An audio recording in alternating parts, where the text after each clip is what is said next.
en el cual vamos a ver el tema de mecánica de fluidos. Este tema está muy cortito, es el más cortito de los tres que vamos a estar viendo para este tercer parcial. Y antes de adentrarnos en el tema de mecánica de fluidos o qué es lo que estudia, vamos a ver cuál es la clasificación de la materia.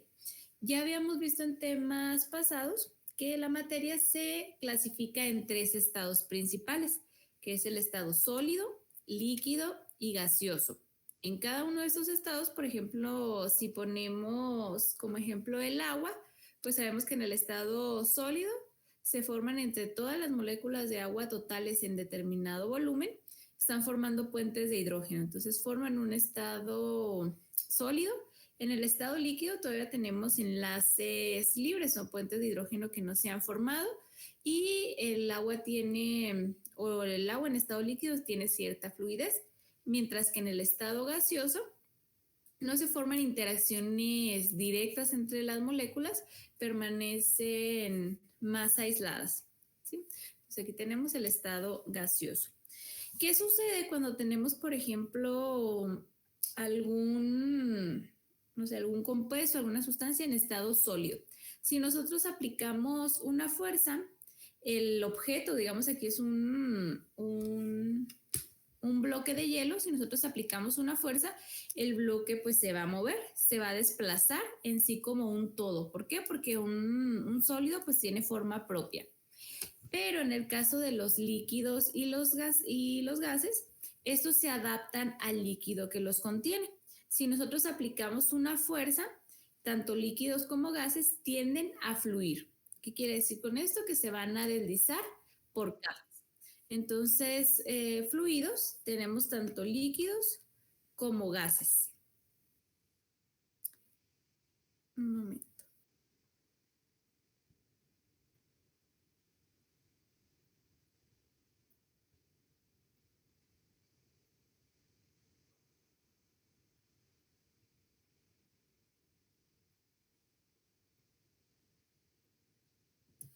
Entonces, la mecánica de fluidos se encarga de explicar el comportamiento que tienen los fluidos, es decir, tanto los líquidos como los gases, y particularmente la propiedad de deslizamiento por capas ante la presencia de cualquier fuerza paralela que se ejerza sobre el fluido, se conoce como fluir.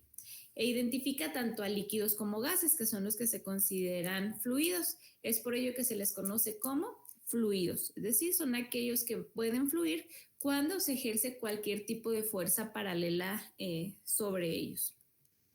Y para evaluar las propiedades o en sí las características que va a tener un fluido, se toman en cuenta diferentes variables, entre ellas la presión.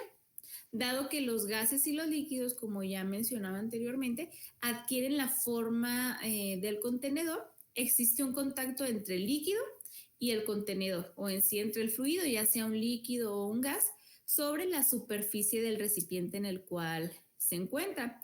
Entonces, la fuerza que ejerce el fluido sobre el contenedor se distribuye sobre toda la superficie de contacto, es decir, sobre todo el área, y se le conoce como presión. La presión, o para determinar la presión, pues va a ser la fuerza que se mide en newtons sobre el área. Y la presión, pues en este caso, si dividimos newtons sobre área en metros cuadrados, la vamos a tener en pascales. Ya habíamos platicado en temas anteriores que hay diferentes unidades para medir la presión. La presión es una cantidad escalar, es decir, que no tiene dirección, solo va a tener magnitud. Y se puede medir en pascales, que un pascal es equivalente a un newton por metro cuadrado. También se puede medir en milímetros de mercurio y en atmósferas. Ya habíamos platicado también en el tema anterior que una atmósfera es igual a 760 milímetros de mercurio. Estas son las tres principales unidades utilizadas para medir la presión. Y los fluidos, tanto líquidos como gases, tienen diferentes propiedades que se asocian con su comportamiento. Entre ellas tenemos la cohesión, la adhesión, la tensión superficial, capilaridad, viscosidad y densidad. Todas estas propiedades pues van a variar dependiendo del tipo de fluido, si es líquido y si es gas. Dentro de los líquidos pues también van a tener diferentes propiedades. Y estas características describen cómo un fluido tiende a fluir, cómo reacciona a fuerzas externas, es decir, al aplicar una fuerza, cómo se va a comportar el fluido, va a depender de estas propiedades. Y vamos a ver cada una de ellas. La primera propiedad de los fluidos es la densidad. Los fluidos tienen densidad, que nos habla de la relación que existe entre la masa y su volumen. Y es una propiedad fundamental en el área de mecánica de fluidos. Por ejemplo, aquí tenemos dos fluidos distintos, el agua y la miel. El agua y la miel pues van a diferir en densidad y también en viscosidad.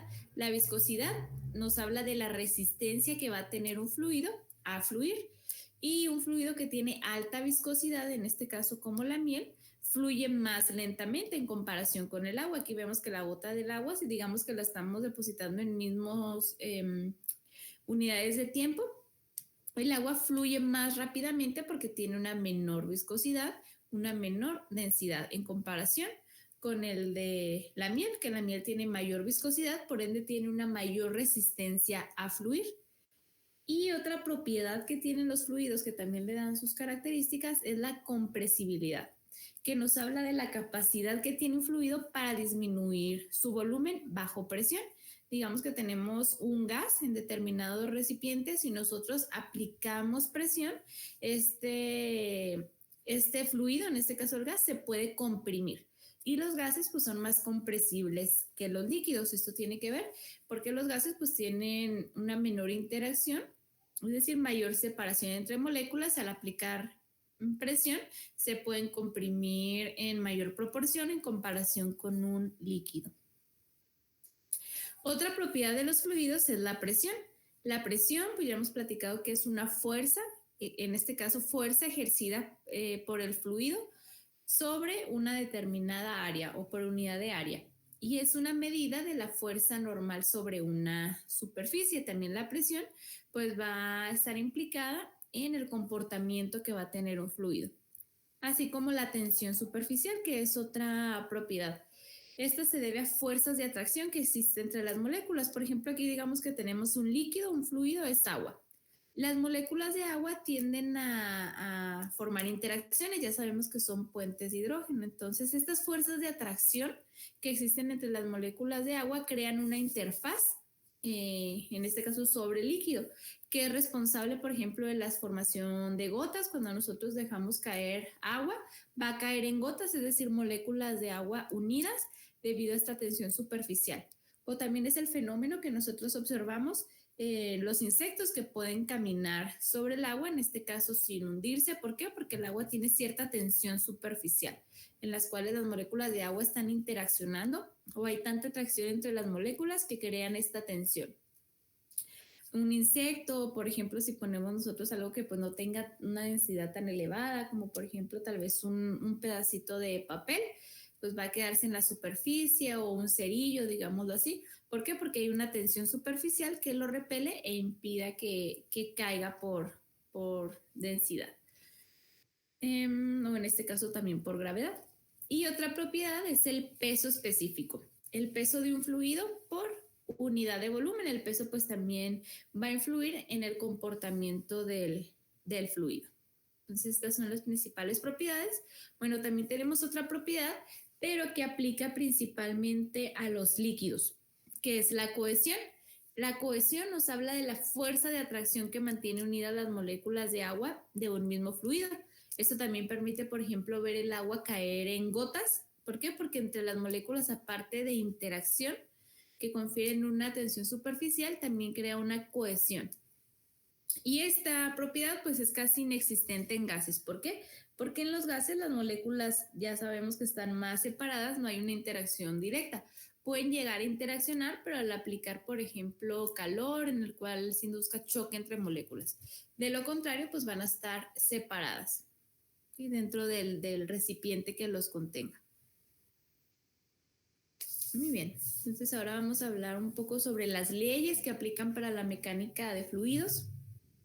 La primera de ellas es la ley de Pascal. La ley de Pascal nos habla de que la presión aplicada a un fluido encerrado se transmite con igual intensidad en todas las direcciones y en todos los puntos del fluido y las paredes del recipiente que los contiene.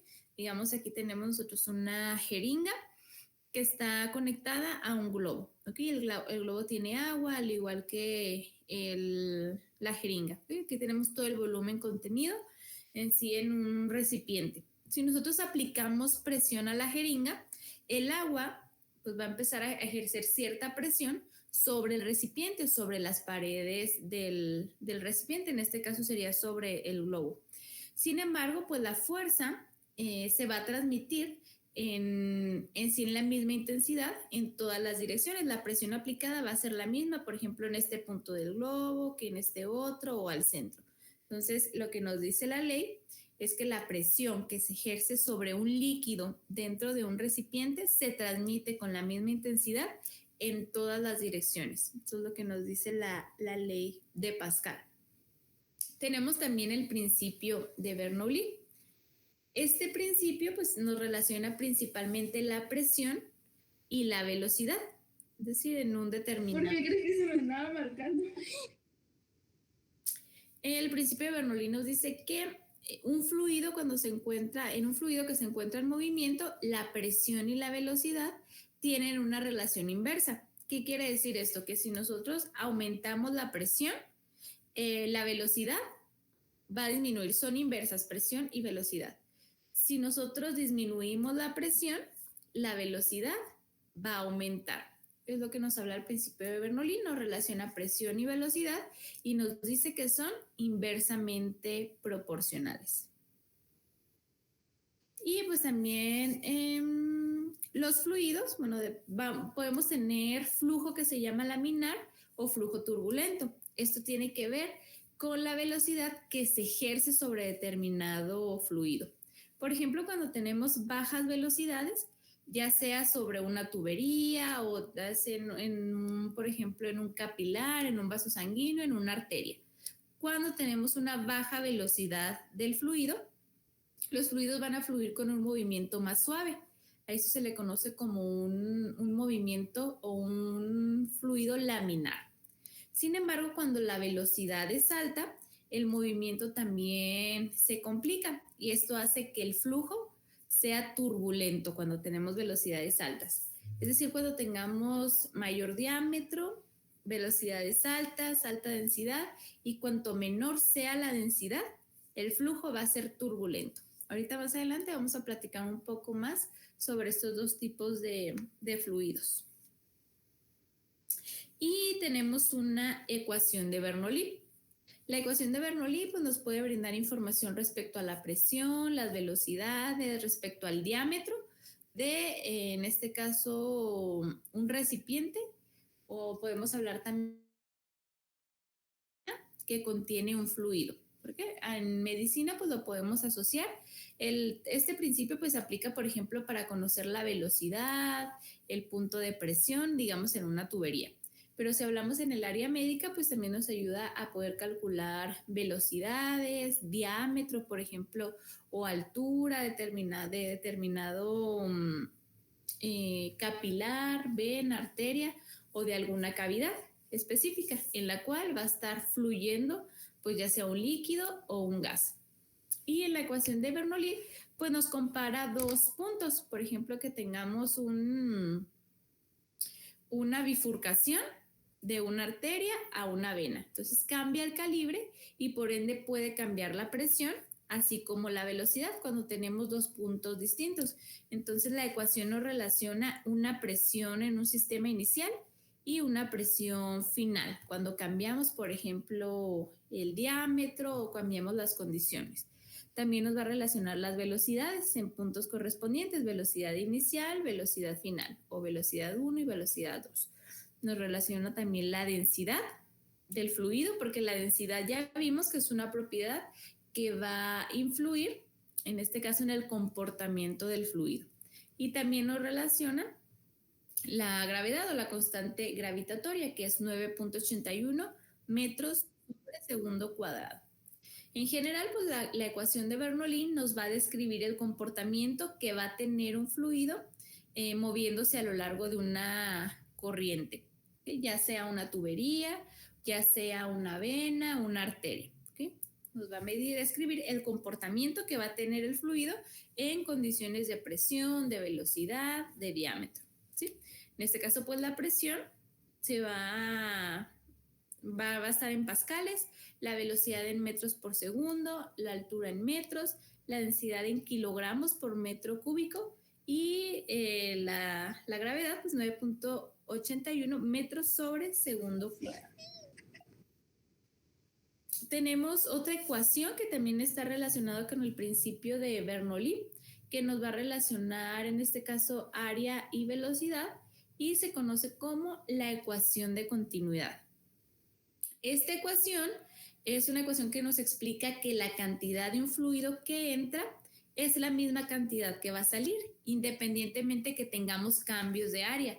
Por ejemplo, aquí tenemos, digamos que es una tubería. Si se fijan, pues tenemos aquí un área mayor que cambia a una sección de menor área. Por ende, podemos tener cambios de velocidad. Si se estrecha, muy probablemente la velocidad pues va a incrementar. Entonces, en este caso puede cambiar velocidad y área, pero en sí la cantidad de fluido que entra va a ser el mismo que va a salir. Probablemente lo único que cambia, o más bien lo único que cambia, pues es la velocidad con la cual fluye determinado fluido. Entonces, esta ecuación pues nos habla también de la conservación de la masa, al ejemplificarnos que la misma cantidad que entra es la que va a salir, únicamente que va a variar o va a cambiar su velocidad.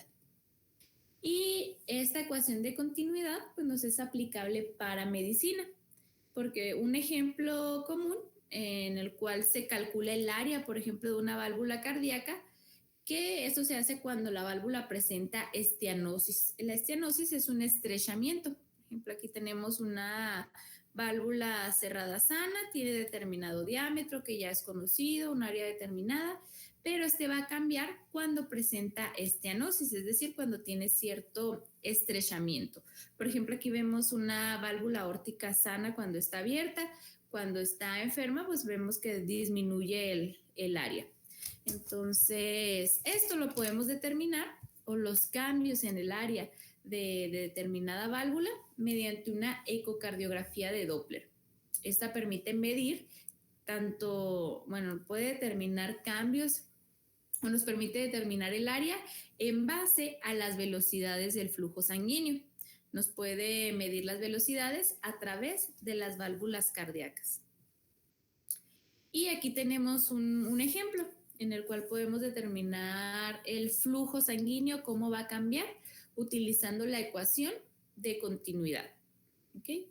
Entonces, la ecuación de continuidad, aquí se las mostraba, nos dice que el área 1 por velocidad 1 va a ser igual al área 2 por velocidad 2. ¿Okay? Entonces, aquí pueden cambiar parámetros de área y velocidad, pero el volumen que entra es el mismo que va a salir. Sí nos habla de la conservación de la masa. Entonces aquí nos plantean que en una arteria la sangre fluye desde una zona A, que se considera normal, un diámetro normal, un calibre normal, hasta una zona B, la cual está estrecha. Esto puede suceder, por ejemplo, cuando hay un ateroma, placa aterogénica, en la cual se forma por acumulación de células macrófagos, grasa proveniente, por ejemplo, de triglicéridos, de colesterol, en el cual se forma este ateroma. El ateroma pues va a ocupar un espacio y va a reducir, en este caso, el diámetro. Entonces pasamos de una zona A normal a una zona B estrecha. Como está cambiando el calibre del capilar, de la vena, o en este caso es una arteria, la velocidad va a cambiar. Entonces aquí queremos conocer la velocidad de la zona B, es decir, la zona que está estrecha. Y se conocen la área de ambos y la velocidad inicial. Por ejemplo, aquí nos dice que el área de la sección transversal de la zona A es de 1.2 centímetros, mientras que de la zona B se reduce a 0.6 centímetros cuadrados. Nos dice que la velocidad inicial que lleva el flujo de sangre es de 0.40 metros sobre segundos. Y aquí nos pregunta que cuál es la velocidad 2, es decir, qué velocidad va a tomar si se reduce el calibre de, en este caso, la arteria por una obstrucción debida a un ateroma. Entonces aquí ya dijimos que la ecuación de continuidad nos dice que área 1 por velocidad 1 es igual a área 2 por velocidad 2. De aquí vamos a despejar la velocidad 2. Entonces nos queda área 1 por velocidad 1 sobre el área 2. Aquí ya nos dan los datos, entonces directamente los vamos a sustituir. En este caso sería 1.2, el área 1 por el volumen 1, 0.40 sobre el área 2, que son 0.6 centímetros cuadrados. Y la velocidad 2 nos dice que es de 0.8 metros sobre segundos. Entonces aquí, ¿qué está sucediendo? En comparación con la velocidad, comparación a la inicial, ¿qué sucede cuando hay un estrechamiento? ¿Qué sucede con la velocidad? ¿Qué es lo que observamos? Aumenta. Va a aumentar, entonces aumenta la velocidad debido a la obstrucción que nos está generando este ateroma. ¿Sí? Entonces esto lo podemos determinar mediante la ecuación de continuidad. Es una ecuación sumamente sencilla. ¿Okay? Muy bien, entonces ahora vamos a hablar sobre el fluido newtoniano. Un fluido newtoniano se le denomina así porque es aquel fluido que va a cumplir, o más bien que va a obedecer las leyes de Newton. ¿Sí? Ya dijimos que un fluido pues es aquella sustancia que se va a deformar continuamente bajo la acción de un esfuerzo cortante. Es decir, si aplicamos nosotros una fuerza, el fluido pues tiende a fluir, es decir, va a cambiar su forma, se va a adaptar al recipiente dependiendo de la fuerza que nosotros ejerzamos. Y un fluido newtoniano se hace referencia a aquel fluido cuya viscosidad, es decir, la resistencia a fluir, se va a mantener constante. En un fluido newtoniano la viscosidad no va a cambiar independientemente de la fuerza que nosotros ejerzamos. Es decir, tampoco va a influir la rapidez en la cual se va a deformar. ¿Por qué? Porque la viscosidad se va a mantener constante. Y ejemplos de fluido newtoniano es el agua. El agua, por ejemplo, aunque nosotros ejerzamos fuerza, independientemente si es poca fuerza, mucha fuerza, de la cantidad de fuerza que nosotros ejerzamos, no va a cambiar su viscosidad. Tampoco el aire, ni los aceites minerales, el alcohol o la gasolina. Son ejemplos de fluidos newtonianos, aquellos fluidos que no van a cambiar su viscosidad, la cual se va a mantener constante sin importar la fuerza que se le aplique. Mientras que un fluido no newtoniano es aquel que no obedece las leyes de Newton. Entonces son aquellos en los cuales la viscosidad sí va a variar. Si nosotros aplicamos una fuerza, la viscosidad, es decir, la resistencia a fluir, pues sí va a cambiar. Y como característica ya mencionaba que no obedecen las leyes de Newton, de aquí viene el nombre de fluido no newtoniano. También la relación entre el esfuerzo cortante o la fuerza que se aplica y la velocidad no es lineal, es decir, van a cambiar, contrario al newtoniano, y algunos se pueden llegar a comportar como sólidos bajo ciertas condiciones. Un ejemplo común es la sangre. La sangre es un fluido no newtoniano. ¿Qué quiere decir esto? Que su viscosidad va a variar dependiendo de la fuerza o del esfuerzo cortante que se le aplique. Es decir, que su viscosidad disminuye a medida que el esfuerzo o la velocidad aumenta. ¿Sí? Si nosotros aplicamos, entre más fuerza apliquemos o mayor velocidad, su viscosidad va a ir disminuyendo. Más adelante vamos a ver a qué se debe este comportamiento, pero por lo pronto aquí tienen que asociar que la sangre es un fluido no newtoniano porque dependiendo de la fuerza que se le aplique o el esfuerzo cortante que se aplique al fluido, su viscosidad va a variar. Muy bien, entonces el ejemplo ya les ponía el ejemplo que nos aplica, pues en este caso aquí para el curso, pues es la sangre. Su viscosidad no va a ser constante, por lo tanto es un fluido no newtoniano. va a cambiar dependiendo del esfuerzo, era lo que ya veíamos en la diapositiva anterior. Entonces, cuando la sangre fluye más rápido, es cuando se le aplica un mayor esfuerzo cortante. ¿Por qué? Porque la viscosidad va a disminuir. ¿Y a qué se debe esto? Porque si nosotros aplicamos sobre un capilar, por ejemplo, aquí tenemos un capilar, una vena en la cual van ciertos números de eritrocitos. Sin embargo, pues lo ideal es que sigan un flujo laminar, que vayan pues de un cierto orden y avanzando a determinada velocidad constante. Sin embargo, si nosotros aplicamos una mayor fuerza, los eritrocitos, algunos que puedan estar agrupados, van a tender a no tener cierta interacción, es decir, se van a disgregar. Y si estos se disgregan, pues van a fluir con mayor facilidad. Es decir, al fluir con mayor facilidad, esto se va a dar cuando tenga una menor viscosidad. Mientras que cuando los glóbulos rojos tienden a agruparse es cuando vamos a tener una menor velocidad, es decir, cuando el flujo es más lento, tienden a agregarse o interaccionar en ciertos puntos, lo cual aumenta su viscosidad. Obviamente que aquí estamos hablando en cuestión de velocidad o aplicar algún esfuerzo. También la temperatura pues puede influir en la viscosidad de ciertos fluidos.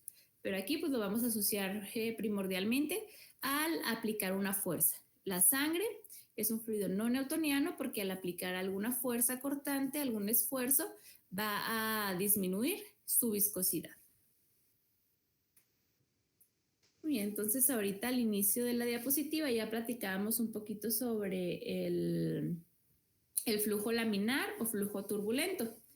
Dijimos que un flujo laminar es aquel en el cual el líquido o el fluido, ya sea un gas o un líquido, van a tener un movimiento ordenado. Es decir, las partículas, las moléculas que estén en determinado fluido, pues se van a mover en capas paralelas. Por ejemplo, digamos que este es un capilar, una vena, en el cual tenemos diferentes componentes entre ciertas moléculas o algunas partículas más grandes o células como los eritrocitos, glóbulos blancos, van a seguir un movimiento en capas, ¿sí? Un movimiento lineal por el cual se le llama fluido laminar. Sin embargo, en ciertos puntos podemos llegar a tener un flujo turbulento. ¿A qué nos referimos con un flujo turbulento? Aquel en el cual el movimiento va a ser caótico, que vamos a tener diferentes tipos de movimiento en diferentes direcciones, a diferente velocidad, y pues va a ser un movimiento desordenado con fluctuaciones en la velocidad. Ahorita vamos a ver en qué puntos podemos tener este flujo turbulento. Antes de verlo, ¿quién me puede dar un ejemplo? En que digamos que en el torrente sanguíneo, ¿qué podría generar que se presente un flujo turbulento? De manera normal, el flujo es laminar. Ya dijimos cómo, ordenado, en capas. Pero se puede llegar a presentar el fluido o el flujo turbulento. ¿En qué casos creen ustedes que se pueda presentar un flujo turbulento?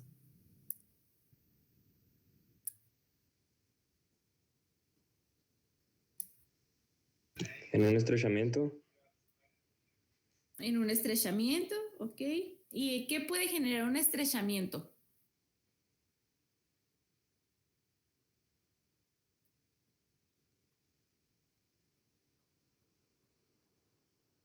¿Cúmulos de colesterol?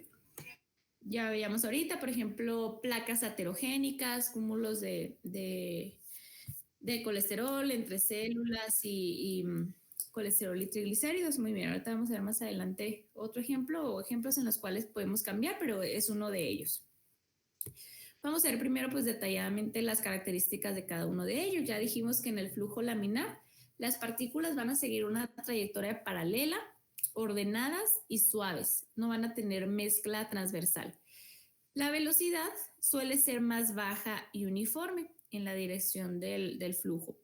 También como características tiene alta viscosidad al tener menor velocidad y tiene diámetros de conductos pequeños. Es decir, en conductos pequeños, por ejemplo, en ciertos capilares, en venas, el flujo regularmente va a ser laminar.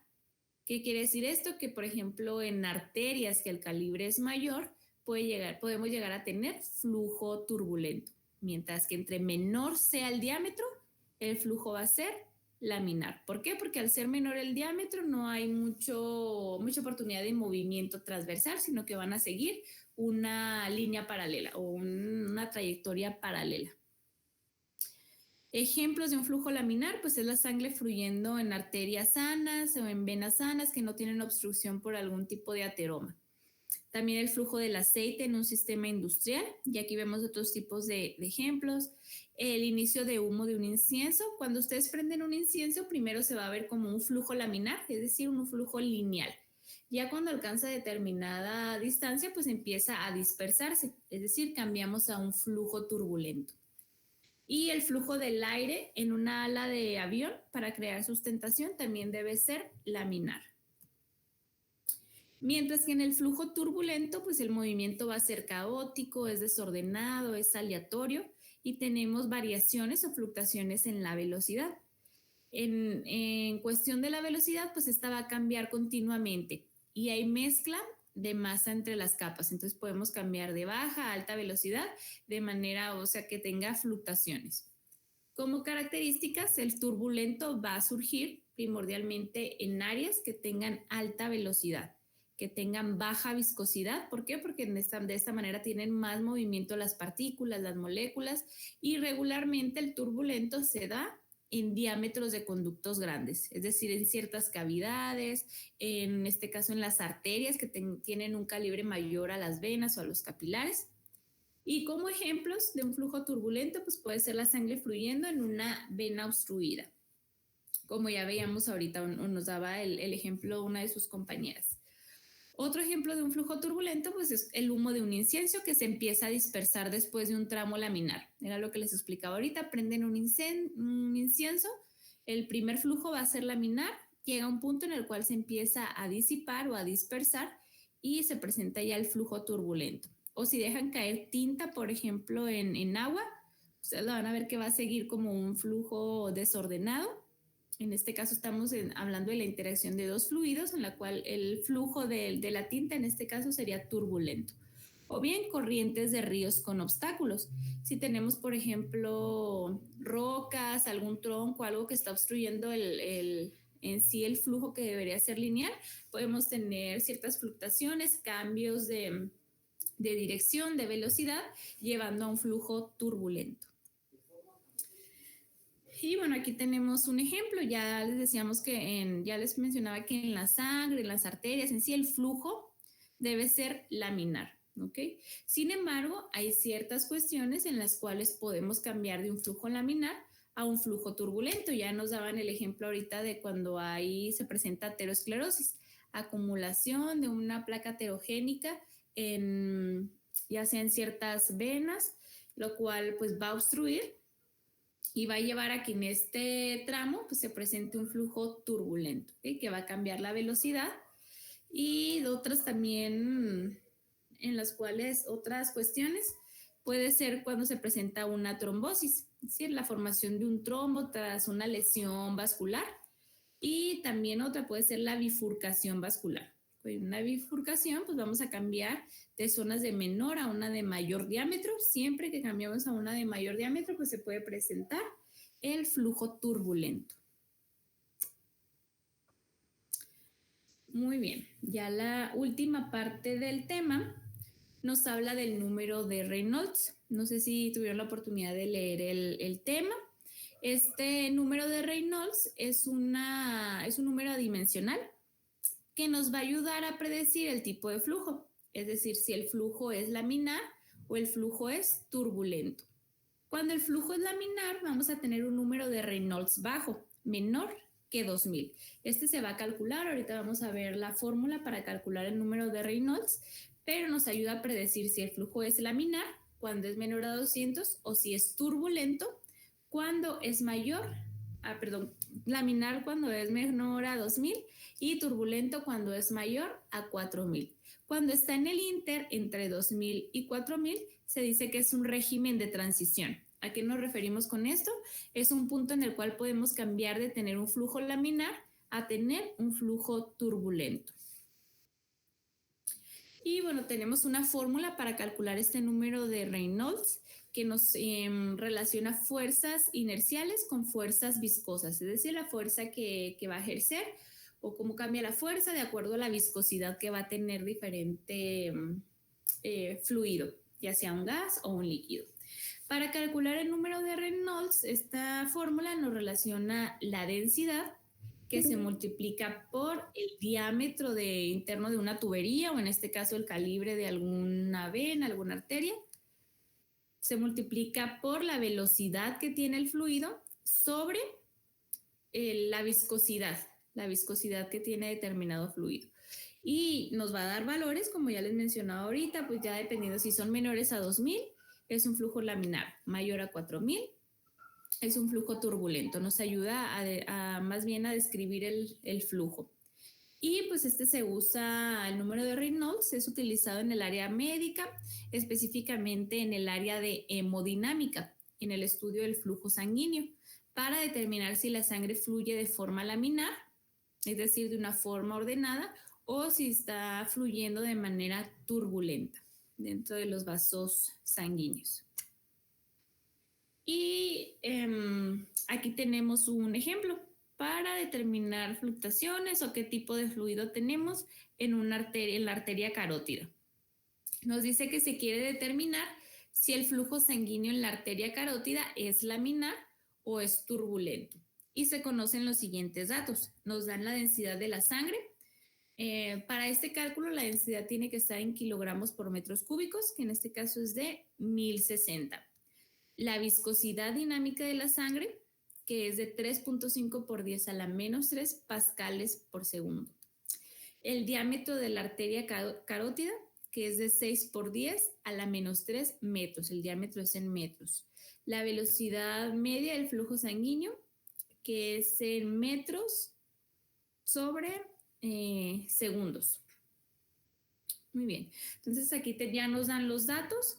Lo que quieren conocer es si el flujo es laminar o es turbulento. Aquí tenemos la fórmula. Número de Reynolds es igual a densidad por la velocidad de la sangre por el diámetro sobre la viscosidad. Entonces sustituimos los datos en la fórmula y el número de Reynolds nos da un número de 636. ¿Qué quiere decir esto? Que el flujo en la arteria carótida, ¿qué tipo de flujo es?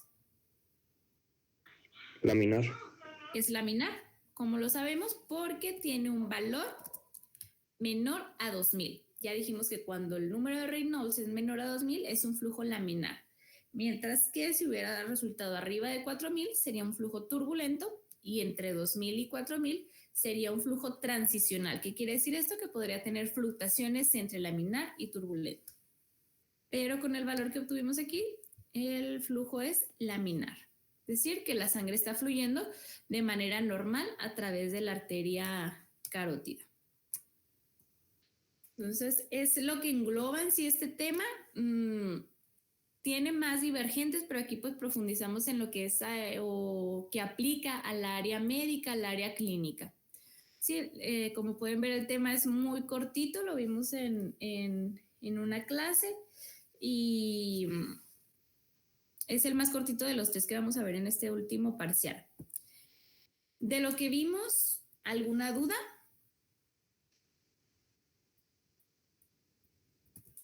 Vamos a hacer un resumen. Vimos la definición de un fluido, vimos las propiedades que tienen los fluidos que van a influir en el comportamiento que va a tener. Dijimos que como propiedades tenemos densidad, viscosidad, compresibilidad, presión, tensión superficial y el peso y la cohesión. Son las propiedades que tienen los fluidos que le dan sus características. La ley de Pascal, que dijimos que que concluye que la presión que se ejerce sobre un líquido se transmite de la misma intensidad en todas direcciones. El principio de Bernoulli, que nos relaciona presión y velocidad, que son inversas, es decir, si aumentamos la presión, disminuye la velocidad y viceversa. Vimos los tipos de fluidos, ecuación de continuidad, que nos permite conocer la velocidad o cambios en determinada área, ya sea de una tubería o de lo que nos aplica en este caso, pues para de alguna arteria, alguna vena. La ecuación de hecho aquí las únicas ecuaciones que vimos, pues las que vienen también en Vimos 3, la de Bernoulli, la ecuación de continuidad y la de Reynolds, el número de Reynolds. Se fijan, nada más son 3, es menos que las ecuaciones que estuvimos viendo en los temas anteriores. ¿Sí? Es un tema un poco más sencillo. ¿Alguna duda?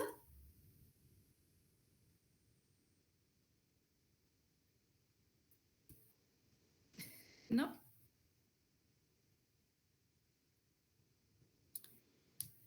Muy bien. Entonces, vamos a revisar la parte, vamos a hacer ejercicios y recapitular sobre el tema en la revisión del manual. El objeto lo vamos a revisar el martes. Les voy a dar pues el día de mañana, el fin de semana, para el martes empezar a revisarlo. ¿Sí?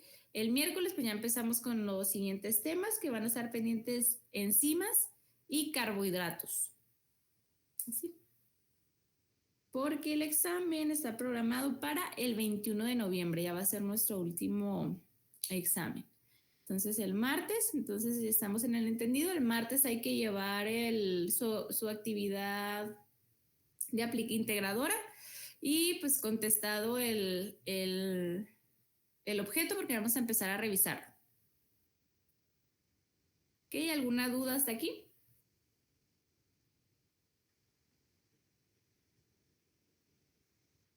¿No? Ninguna. Muy bien, entonces nos vemos el martes, chicos, para revisar el objeto y atender dudas que les surjan respecto al tema. ¿Sí? Nos vemos el martes. Ok, maestra, gracias. A ustedes, bye.